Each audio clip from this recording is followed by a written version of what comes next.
À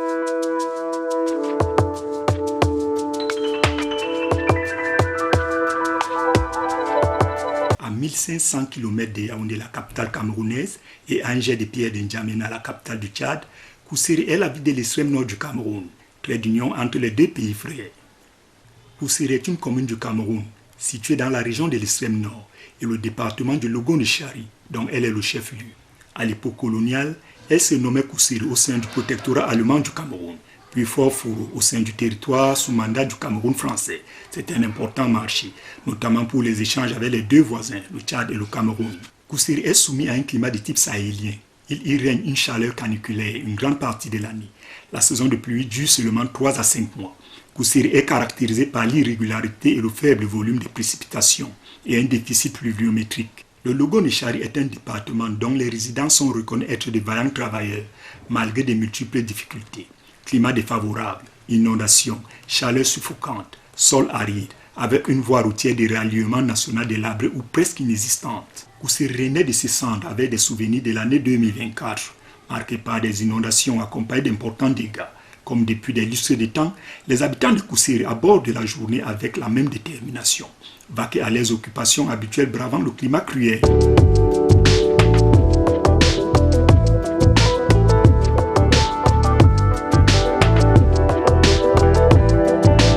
Le laboureur laissait en héritage à ses enfants le travail. À Koussiri, certains sont agriculteurs de père en fils. Dans une région où la principale activité générationnelle est pastorale, ils sont nombreux à avoir compris l'importance de l'agriculture dans un pays qui a comme maître mot l'autosuffisance alimentaire. Une activité qui est loin d'être un parcours de santé. Nombreux sont ceux qui ont opté pour faire carrière dans le noble métier du sol. Bonne nouvelle, plusieurs agriculteurs de la région bénéficient d'une expertise avec un suivi et une évaluation des agronomes. L'ingénieur, il vous propose de bonnes variétés différentes. Avant, nous travaillons avec les variétés de semences traditionnelles. Et maintenant, avec l'ingénieur, c'est les variétés de semences, c'est-à-dire améliorées, qui venaient en boîte, et des semences travaillées. Donc, c'est avec ces semences-là, la récolte est différente. Pourquoi? Parce que les semences n'ont pas de difficultés. Bon, il y a aussi des cultivateurs qui viennent carrément sans idée dans leur tête, ils disent qu'ils ont un champ, mais ils ne savent pas quoi en faire. Donc du coup, moi je leur donne des idées. Je pars dans son champ, je vois si le sol est d'abord fertile et quel genre de culture le sol peut supporter. Et c'est là où je lui conseille alors la variété, bien l'espèce qu'il faut alors cultiver dans son champ. S'il faut faire la tomate, je lui conseille de prendre telle variété de tomates pour semer dans ton champ. Et avec lui, je le suis du semis jusqu'à la récolte de son champ. Avec mes conseils, bon, la plupart des cultivateurs avec qui je travaille ont quand même de bons résultats jusqu'ici. Et ils sont contents. Koussiri reflète la ville camerounaise où le carburant est le moins vendu à la pompe. La ville possède 2 stations d'essence qui offrent un service minimal. Cause l'incapacité à servir la clientèle à un rythme régulier. L'éloignement de la ville, le prix élevé du litre à la pompe et la détérioration des voies de transport en témoignent. Le business du carburant entre les mains des sauveteurs qui jonchent les rues de la cité. À chaque coin de la rue, on aperçoit un vendeur de précieux liquide en pleine activité. Pour comprendre pourquoi la vente du carburant à la sauvette a du vent en poupe et est populaire à Koussiri, nous nous rendons chez Mohamed Ahmed, vendeur et réparateur de motos, principal moyen de locomotion à Koussiri.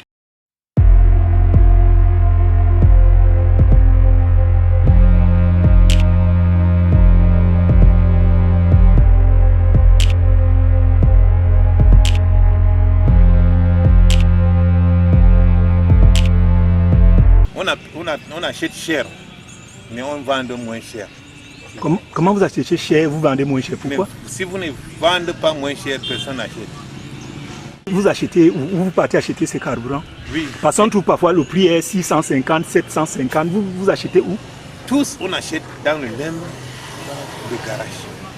C'est ici à côté des douanes là. C'est ça qu'on achète ça. Mais les gens là, on ne connaît pas ce qu'ils sont en train de faire diminuer le carburant.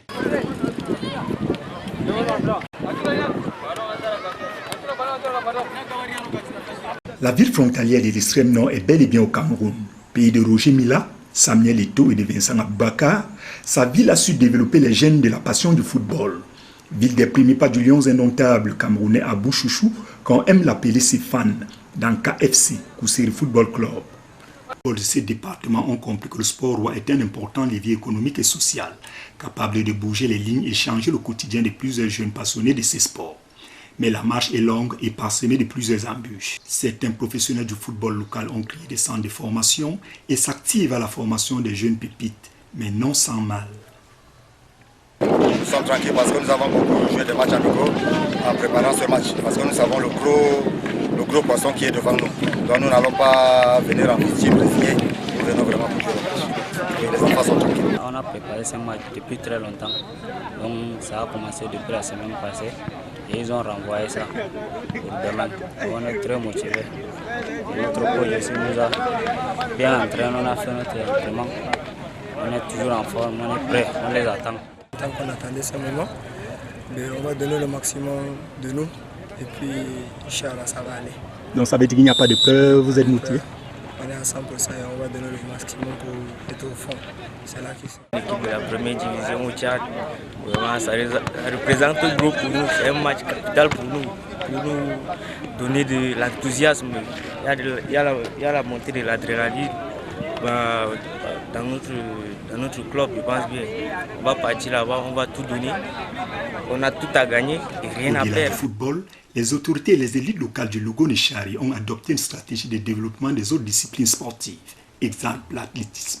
Stratégie qui porte ses fruits depuis quelques années. Je dirais tout simplement que le sport, de manière générale, se porte bien. Parce que nous étions aux Jeux FENASCO, que ce soit au niveau de la Ligue B, qui est réservée pour les primaires, que ce soit au niveau de la Ligue A, réservée pour les secondaires. Nos enfants ont gagné plusieurs médailles lors de ces Jeux FENASCO, à savoir l'athlétisme et également les autres disciplines en dehors du football. L'association Al-Mansour Athlétisme Club, créée en 2013, est une fierté de la localité. Grâce à ses multiples exploits nationaux, ces stars en herbe constituent un espoir pour la Fédération camerounaise d'athlétisme. C'est un club qui a été créé il y a cela quelques années, depuis 2013. Et ce club a été créé pour permettre, n'est-ce pas, aux jeunes de Kousséri, enfin, du département de Logo-Nechari, de s'épanouir à travers l'athlétisme. On a l'ensemble, c'est vrai que c'est ma première fois de compétir dans les hauts niveaux et en plus les meetings. Pour moi, elle n'était pas si facilement et si difficilement. Et comme c'est ma première fois, j'ai vu le haut niveau, c'était le high level. Il y a des filles qui s'entraînaient si difficilement et qui couraient plus que moi. Avec tout ça, je me suis battue. Je dis Dieu merci. Et j'ai compris le niveau. Et pour moi aussi de faire mieux et grâce encore. Et de m'entraîner si difficilement. Des médailles à Limbe également. Même à Bertois. J'ai eu aussi à faire les Dixiat à Yaoundé. J'ai aussi eu une médaille d'argent là-bas. Donc en tout, j'ai 5 médailles d'or, 5 médailles d'argent et une médaille de bronze. Au total, j'ai 11 médailles. Mais n'est-ce pas, être parmi les meilleurs clubs, c'est-à-dire au niveau national d'abord, c'est-à-dire on a envie de challenger FAP, les forces armées police, en même temps CNPS de Yaoundé. Il y a EAIA de Yaoundé également. Nous aimerions, n'est-ce pas, être au sommet de l'athlétisme camerounais et sortir, n'est-ce pas, des champions d'Afrique dans notre club. Après le sport, le temps d'une virgule dégustative d'un mets 100% africain n'est pas une mauvaise idée. Nous sommes invités chez Awa pour assister à une séance de cuisson de criquet. Un menu bio et saisonnier très prisé dans la région du lac Tchad.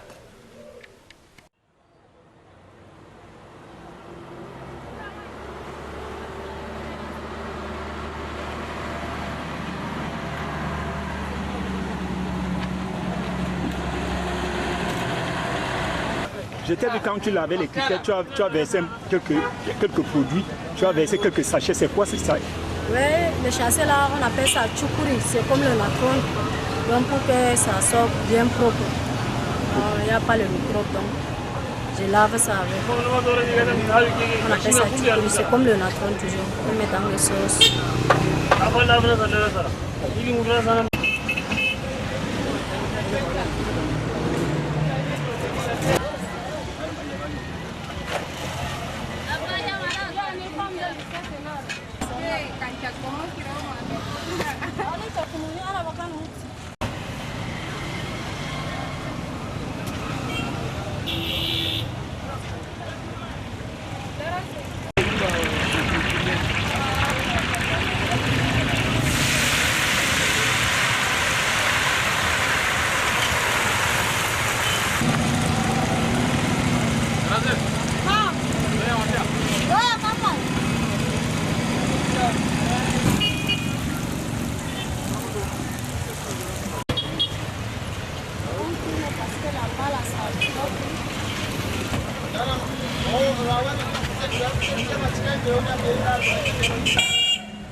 Bonsoir Awa. Bonsoir. Ok, merci de répondre à nos questions ici ce soir. Alors j'aimerais savoir, ça fait combien de temps vous faites ce commerce de cricket? Depuis 15 ans. Depuis 15 ans déjà. Ok. Et où vous trouvez ces crickets? Vous les achetez où? Les crickets, un peu devant N'Djamena, à Ndjaras. Et combien vous les achetez? Vous achetez un sac, un demi-sac ou bien? Oui, avant j'achetais un sac et maintenant comme c'est devenu cher, le sac avant c'était à 25 000, maintenant ça a augmenté 51 000, donc je n'ai pas le moyen, je prends demi-sac. Donc 30 000, je prends demi. Et ça prend l'huile 10 litres. L'extrême nord du Cameroun est une zone aux températures très élevées, allant parfois 45 degrés, ce qui exige une importante consommation régulière d'eau potable. Un opérateur économique de la place a eu l'ingénieuse idée de mettre de l'eau potable de qualité à la disposition de la population. Motivé, c'est juste le milieu d'abord, en premier lieu, puisque c'est une zone qui est vraiment pendant la saison sèche qui fait excessivement chaud. Et la population a besoin de quelque chose de rafraîchissant pour boire. Donc on a réfléchi directement dans l'eau et puis on a essayé de mettre une entité de production d'eau potable en bouteille dans la ville de Kousséri.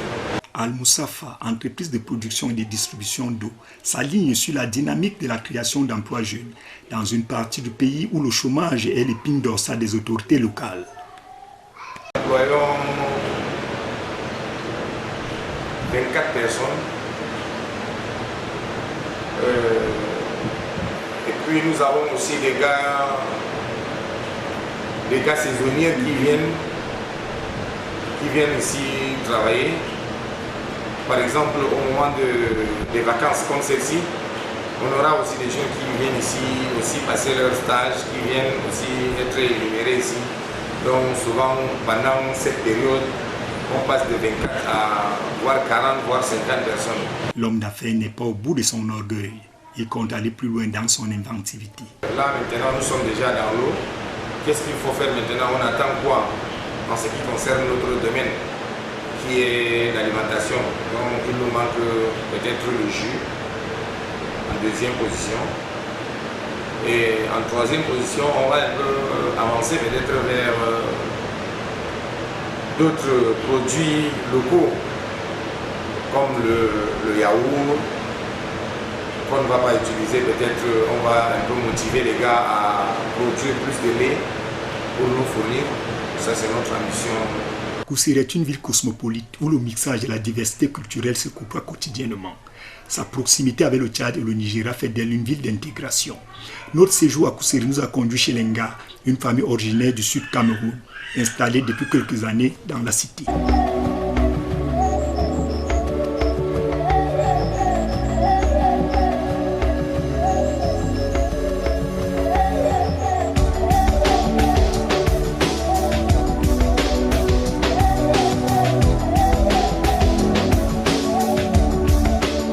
Notre périple en terre africaine nous conduit ici à Kousséri, dans la famille Nga, qui nous a invités à venir passer de bons moments dans la pure tradition africaine. La raison pour laquelle je me retrouve à Kousséri, c'était par rapport à une formation humanitaire. Vous savez, en 2017, il y avait la crise de Boko Haram qui battait son plein ici dans l'extrême nord. Et les ONG avaient besoin de la main-d'œuvre. Donc du coup, il y avait une formation humanitaire qui se faisait sur place. Et de là, on recrutait ceux qui étaient formés. Donc c'est ça qui m'a fait venir à Kousséri. En matière des études, ça promet quand même quelque chose, mais c'est pas facile de se faire des amis parce qu'il y a la discrimination. si c'est que tu veux peut-être amener les choses du sud ici, tes caractères du sud, on va te dire que tu essaies d'être, de te montrer qu'eux, ils sont villageois, toi tu viens de la ville. À côté, c'est que l'école est facile, on peut facilement sortir parmi les 5 premiers. L'école est facile ici. Oui. Explique-nous un peu comment l'école est facile ici, par rapport au sud. Il n'y a pas trop d'enseignement. Au sud, il y a trop d'enseignement. C'est pourquoi c'est un peu compliqué. Ce qui me déplaît à Kousséri, c'est le soleil, beaucoup de soleil. Et bon, le lieu est un peu antiquité. C'est-à-dire quoi? Le lieu est un peu antique, ça veut dire quoi? Rien n'a évolué. Ah, la ville n'est pas développée, c'est ce que tu veux dire? Ce séjour ici m'a fait découvrir le Cameroun. En fait, je ne savais pas que c'était une partie du Cameroun, cette partie-ci existait. Mais mon arrivée ici m'a fait connaître, j'ai vu la couture ici. J'ai vu beaucoup de choses, la manière que les gens font, tout ça. Après de grands moments vécus chez Lenga, nous décidons de visiter Mama Thérèse au quartier Madagascar, histoire de mieux comprendre la vitalité du mixage à Kousséri, originaire du Tchad et camerounaise par alliance, comme elle le dit si bien. Bonsoir. Bonsoir. Comment ça va, Maman Thérèse? Ça va, mon fils. Je suis arrivé chez vous ce soir. Merci. Bonsoir. Comment ça va? Ok. Tu peux prendre la chaise.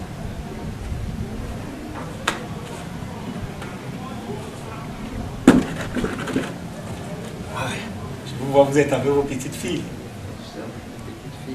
Et comment ça va? Ça va, et vous, ça va bien? Ah non, mais ça va. On est là, on supporte la chaleur. Motivé de venir à Kousséri, j'ai la mère, elle est du côté du Cameroun. J'ai mes tantes, mes oncles, je venais chez eux.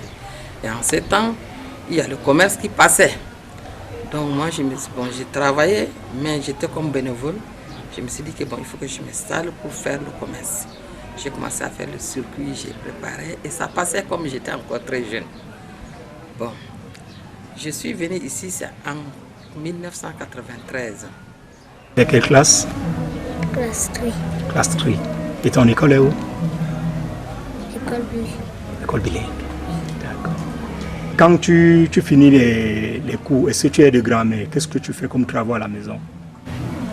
À laver les assiettes, à puiser l'eau, à balayer, à faire tout, à part à l'église, la musique, à part l'école. Il m'achète le pays, les 100 francs, à part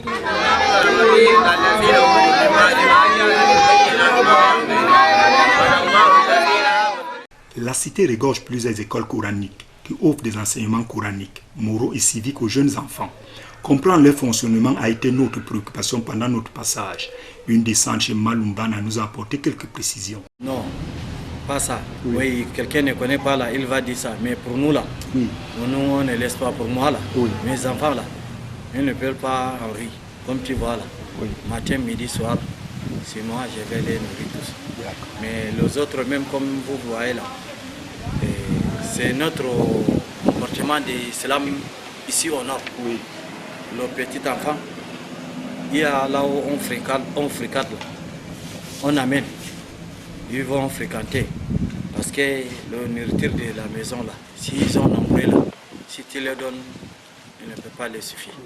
À cause de ça, ils vont aller faire alaro, hein? Dehors, ils vont trouver manger et après, ils ont retourné heure de prière, ils vont rentrer à la maison. Certains observateurs pensent que la prolifération de ces écoles est un obstacle pour la poursuite des études classiques de ces enfants. Ils sont plus sous l'autorité des marabouts, disait-il. Ces enfants qui poursuivent l'école coranique sont aussi quelque part à l'école classique. Voilà. Et du coup, les deux deviennent un peu un fardeau pour cette qualité, ce type d'apprenants. Ils sont parfois en matinée, à l'aube, à 5h, 6h à l'école coranique, 7h30, ils doivent regagner les bancs de l'école classique. Du coup, ces enfants ont des difficultés pour s'affirmer dans un domaine ou bien encore d'être à la hauteur de leur niveau lorsqu'ils sont à l'école coranique. Nous constatons ici à Logol et Chari, les enfants, les parents et disons même la culture du Logol et Chari accorde plus d'importance aux écoles coraniques qu'aux écoles, disons, occidentales, entre guillemets. C'est la ville camerounaise qui a plus d'écoles coraniques. Effectivement, parce que ici, nous pouvons voir, on ne peut pas se déplacer d'un endroit à un autre, parce qu'on ne rencontre pas 2, 3 écoles coraniques alignées. Comme à chacun de mes voyages dans une zone sahélienne du continent, je suis frappé par la consommation courante d'une boisson chaude appelée chai. Une boisson chaude en zone chaude. Comprendre la motivation de la consommation de cette boisson a été pour nous un plaisir. Habib, professeur de philosophie au lycée bilingue de Koussiri, nous conduit chez Malou Moussa, le chef des vendeurs de chai à Koussiri.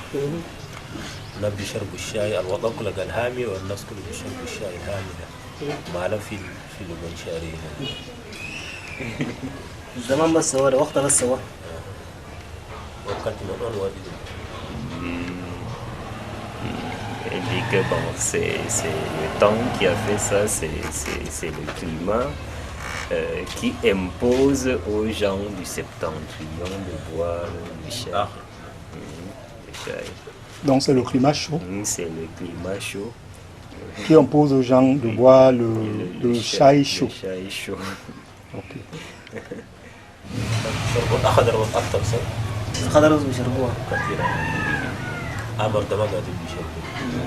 Non, ça, ils disent que ça c'est le thé vert. C'est le thé vert. On consomme rarement le thé rouge et c'est le thé vert qui est peu répandu. D'accord. Maintenant, je veux savoir combien de temps il faut pour faire cuire le chai. Quand on met le chai au feu, combien de temps ça prend et comment ça se passe?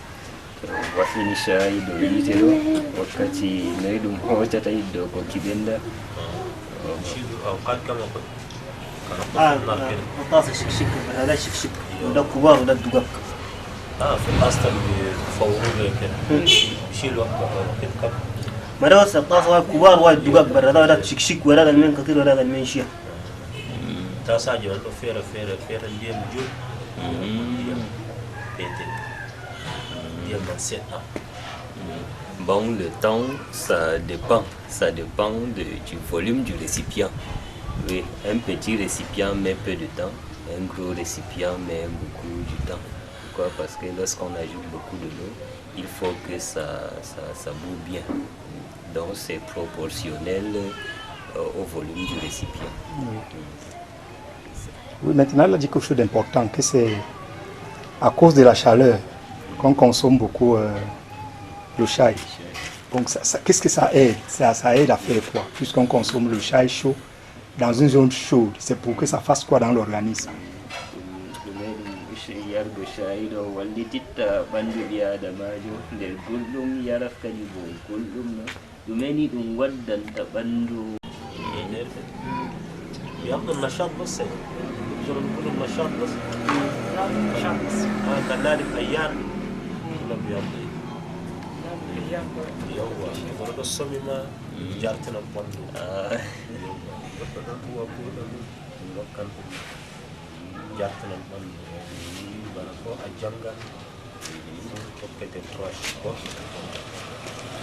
Ils disent que boire le chai fait reculer la fatigue.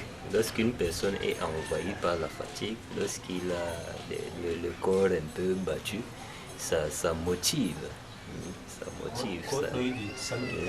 Même bon, ceux qui, après, sous l'effet de la fatigue, ont sommeil constamment, quand on boit le chai, ça maintient quelqu'un éveillé.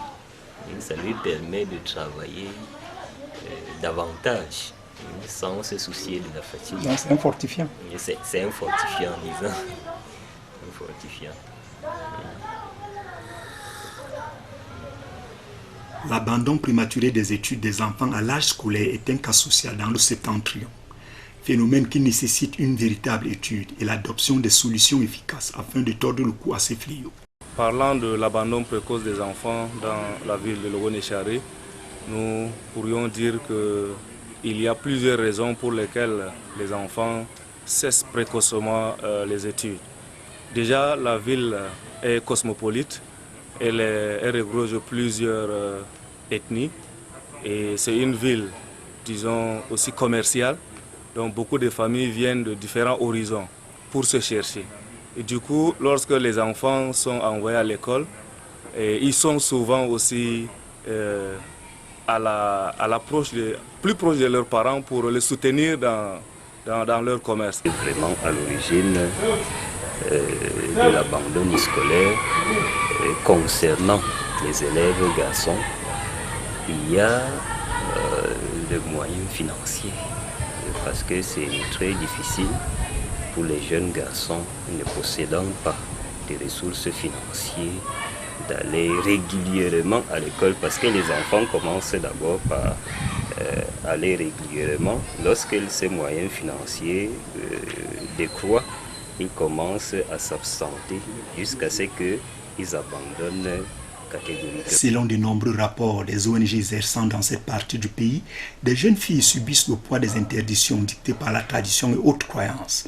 Malgré cette marginalisation, certaines filles du septentrion brisent le plafond des verres et font parler d'elles, devenant des modèles pour d'autres jeunes filles. Kamissa Georgette Tao est arbitre de football, formée durant 6 mois suite à une initiative de la Fédération camerounaise de football, coordonnée par le formateur Bienvenu Tao.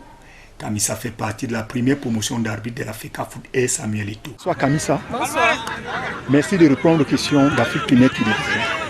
Alors tu es parmi les rares femmes au Cameroun à être arbitre. Alors je voudrais savoir, qu'est-ce qui t'a motivé à entrer dans l'arbitrage? Bon, en commencement, je m'appelle Kamissa Georgette. Je suis à l'extrême nord, département de Logo-Nécharé. Quand j'étais petite, en mon enfance, j'ai commencé par le handball. Je jouais par le handball. Je suis allée au complexe, je vois les petits enfants jouer au hand. Moi aussi, j'ai décidé de jouer au hand. Bon, j'ai commencé à jouer au handball jusqu'à ce que je suis arrivé de jouer avec les grandes personnes. Je suis voyagé par Maroua, Yaoundé, voilà. Bon, à mon rentrée, c'est là que je vois les gens jouer le football. Je me suis dit que merde, je vois les arbitres courant par ici, par là. Je dis que moi aussi je vais être un arbitre. C'est là que je remercie à mon père. Il m'a fait entrer dans l'arbitrage. J'ai fait la formation pendant 6 mois. Notre séjour à Koussera fait l'objet d'une interpellation d'un résident de la cité dans le but de passer un message aux autorités. Le gouvernement doit avoir les doléances de nous d'abord. Il va le faire parce que nous sommes là, on a souffert beaucoup même sur la route de Koussera. La voiture, ça tombe, ça casse, tout ça. Personne qui voit, peut-être que les patrons de la voiture ne voient pas ça, la voiture ne connaît pas, il ne voit pas sa voiture, ne connaît pas sa voiture. La voiture est déjà gâtée dans la route. Presque Kousseri Maroua, il y a des marchandises, ça arrive, ça fait presque 10 jours, 20 jours, jusqu'à ce arrive à Kousseri. Maintenant, quand la pluie a tombé, on a gâté seulement comme ça. Même le riz avant là, c'est 20 000. Maintenant, il est devenu 30 000, 28 000 comme ça. Un pauvre ne peut pas manger à cause de la route. Vraiment, il y a un gouvernement qui peut-être, il faut qu'il arrête notre route. Moura Kousseri là. On a beaucoup de problèmes.